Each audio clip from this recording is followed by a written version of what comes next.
Today, we discuss how Ukrainian troops have driven Russian forces out of a village in northern Kharkiv that Moscow had occupied for just over a week. It has been reported.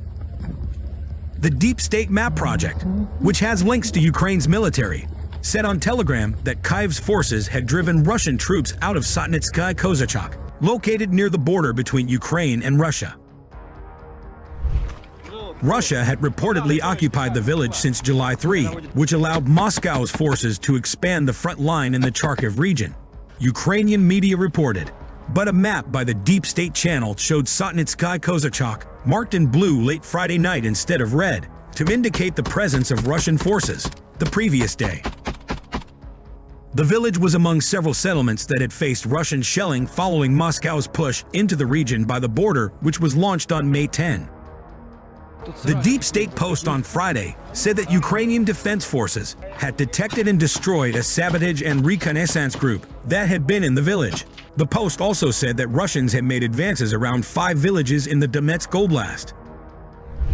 The Institute for the Study of War, ISW, said Friday that Western aid has allowed Ukrainian forces to stabilize critical areas of the front and make successful counterattacks in northern Kharkiv toward the city of Kremenna in the Luhansk region. The Washington, D.C. think tank also said that Kyiv will be able to step up these counterattacks over the coming months as further Western security assistance arrives at the front line and as Ukraine continues to build out reserves and new brigades. The ministry said that daily average casualty numbers for Russian troops in the war were largely linked to a failed attempt to advance in the region since Moscow launched an offensive in May.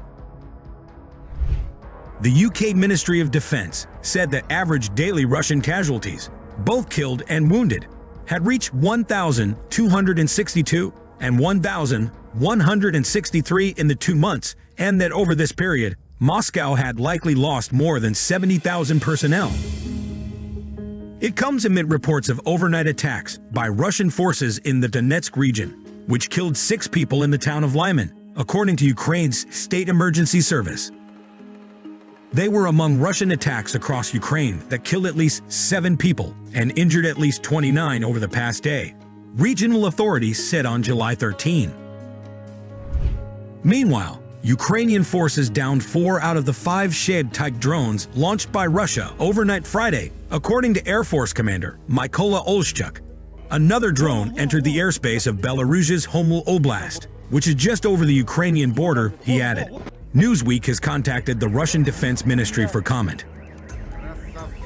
Meanwhile, several recent journalistic investigations have provided statistics showing that Russia's military has suffered staggering losses since launching its February 2022 full-scale invasion of Ukraine. In late June, the independent Russian outlet Important Stories found more than 71,000 Russian men died in the war since February 2022. Based on figures compiled by Russia's State Statistics Service. The report also found that at least 45,000 Russian soldiers died in Ukraine in 2023 alone. Earlier in June, an open-source investigation conducted by independent Russian media outlet Mediazona and the BBC's Russian-language service confirmed the names of 64,000 Russian soldiers who had been killed since the start of Russia's full-scale invasion. The journalist who conducted the research suggested that the number of fatalities is likely at least twice as high. On the second anniversary of the invasion, Mediazona and Meduza, another independent Russian media outlet, jointly published a study that found an estimated 83,000 Russian soldiers had been killed in Ukraine. Reporting on that study, the Kyiv Independent noted that Mediazona and Meduza had announced in July 2023 that they had accessed a restricted but non-classified database of inheritance cases and compared trends to those in publicly available mortality data from Russia's State Statistics Service, records from the Russian probate registry, and obituaries. Last August, the New York Times quoted unnamed U.S. officials as saying that up to 120,000 Russian troops had been killed and 170,000 to 180,000 wounded, compared to nearly 70,000 Ukrainian troops killed and 100,000 to 120,000 wounded. The Kremlin does not release official statistics on military casualties. On Monday, The Kyiv Independent confirmed that Ukraine's general staff is reporting that Russia has lost more than 540,000 troops in Ukraine since the beginning of the full-scale invasion, a number that includes killed and injured. Ukrainian President Volodymyr Zelensky in February claimed that 31,000 Ukrainian soldiers had been killed since the February 2022 invasion. He also said that he wouldn't disclose the number of Ukrainian troops that were wounded or missing. Sergei Kruvenko of Moscow-based Citizen Army Law, a human rights group, says Russia's aggressive censoring of stats, along with virtually no remaining independent news outlets, means that the rate of casualties is unlikely to sway popular opinion about the war. In the 90s, when the Chechen War began, there were independent media outlets that objectively discussed the military topic on their pages and told the truth about the losses, he told VOA's Russian service. And this had a sobering effect on society.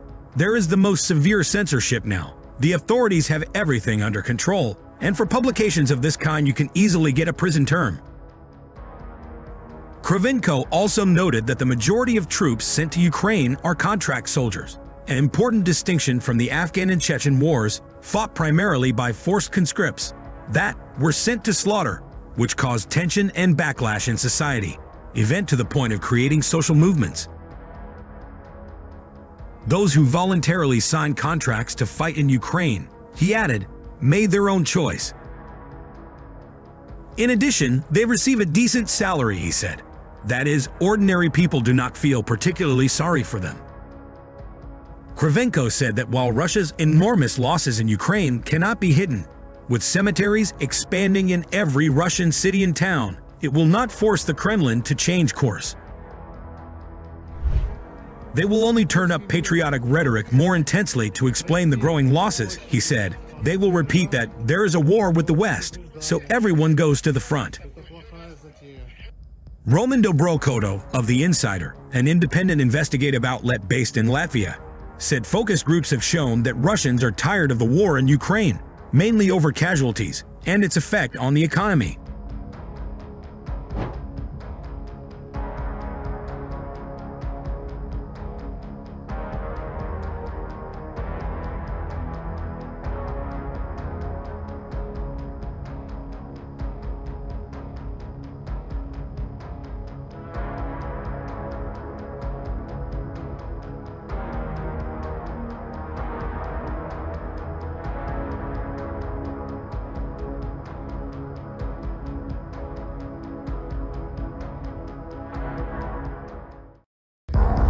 Оп.